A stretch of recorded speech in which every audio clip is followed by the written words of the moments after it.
Ginawa ko po itong video na to para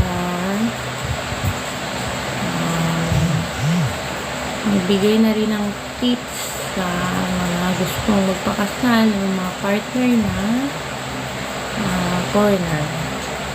Ayan. Ayan. Nagpala kami ni Mr. na magpakasal dito sana sa Bicol. Kaya lang, ayan, nagtanong-tanong ako sa mga kakilala ko kung ano mga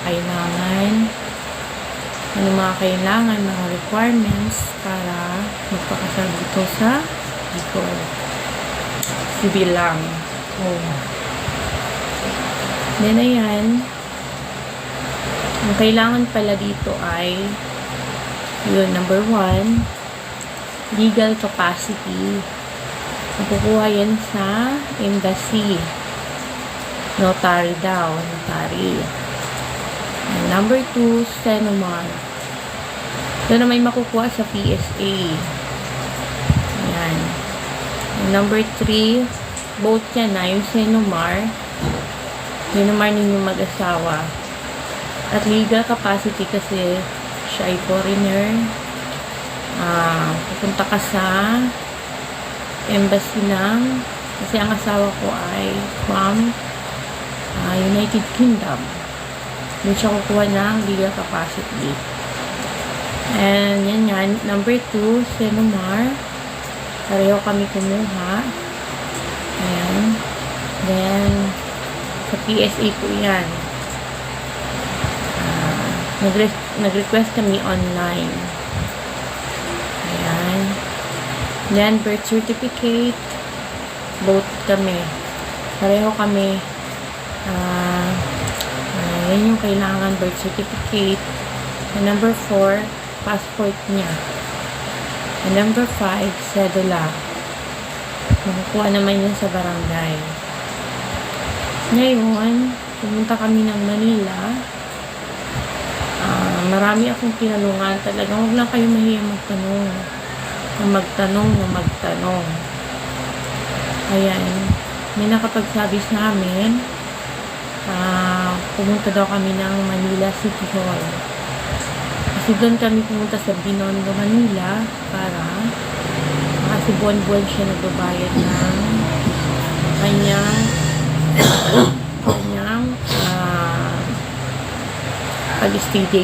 pag-stay dito sa Philippines.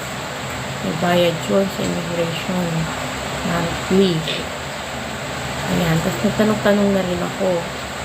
So, saan ba nakukuha yung mga ganito, yung mga requirements sa pagpapakasal? Para mapabilis kami. Ang daming kailangan. Ngayon, siguro mga 1, 2, 3, mga 3 buwan na pabalik-balik namin sa Manila. May nakapagsabi sa amin, pagpunta namin dun sa sa City Hall, may CQ doon. Nasabi kung gusto daw namin magpakasal.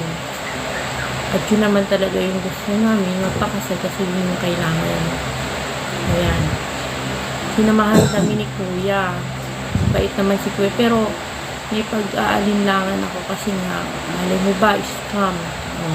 Kasi nga, asawa mo po rin yan. Ayan. Pero mukha naman mabait si Kuya.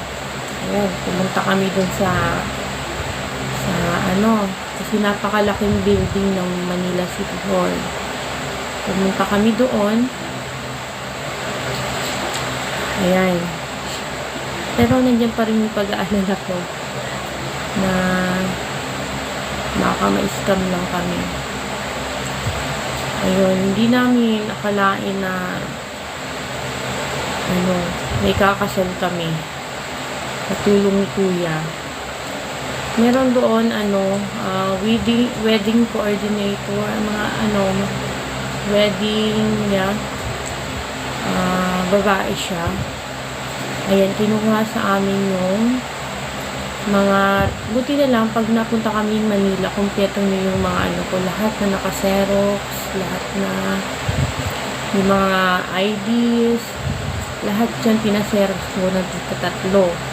Kaya kung kayo maglalakad sa Manila ng kung may foreigner kayong asawa, siguraduhin yung naka-Xerox na lahat na kailangan nyo. Kung pwede, tigta 3 copy. Ayan. Dahil kumpleto na nga kami, legal capacity na lang yung wala. Kaya nagtatanong-tanong ako kung paano kunin yun. Ayan. Kung pupunta kami, wala pa kaming alam kung saan ba yung legal, saan ba yung embassy ng United Kingdom. Sabi sa Makati daw. Sa Makati. Pero sabi naman ng ni Kuya si Q, lahat na daw ng kailangan namin ay provide na nila nung wedding coordinator na yun. Sila na magpo-provide ng legal capacities, Inumar, dala na namin yung birth certificate namin, yung passport niya, pina-Xerox lahat, yung birth certificate, pina-Xerox lahat. Sila na yung, naglalakad nun. Ngayon, ayun nga, nag-decide na kayong mag-asawa para makabilis na yung namin kasi mag-a-apply kami ng permanent niya dito sa Pilipinas. Kasi kaya kada monthly nagbabayad siya ng pag-stay niya dito sa Philippines. Ayan, salamat kay Kuya at na sinulungan niya kami na na maikasal. Ayun, maikasal na nga kami at hinintay meron naman seremonya. Ayun, inisip ko na lang sana legit to, malaking tulong to sa amin. Hindi na kami pupunta ng embassy para kumuha ng legal capacity. Pero nag-aalala pa rin ako, baka scam nga, ganyan. Pero tinuloy na lang namin, bahala na. Going to that flow na lang. Ayun.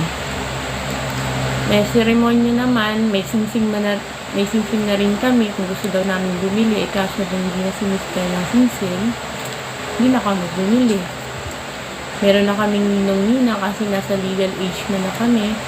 Nasa legal age na. So, hindi na kailangan yung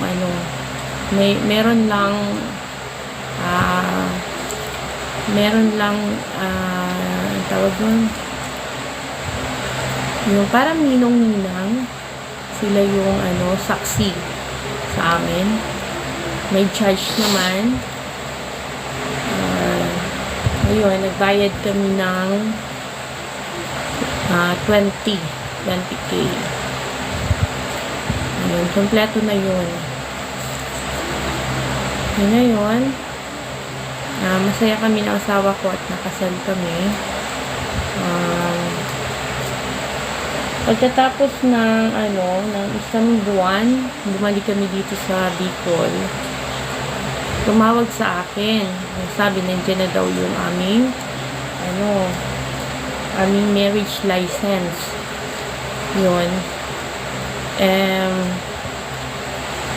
Bumalik kami sa kanila pagkatapos ng isang buwan. Ayun, kumpleto naman, nag-sign kami mag-asawa noon, yung kasal namin, nag-sign kami. Nag-sign yung mga ninong-ninang. Ayan. Nakasal na nga kami na hindi inaasahan. Ayan. Dumating na nga po yung yung marriage, marriage license namin. Ito yun. Kaya medyo nawala yung kaba ko. Ayan. From City Hall. Ayan. Legit naman. And then, sabi, balikan namin pagkatapos ng yung 2 araw yata yun. Binalikan namin yung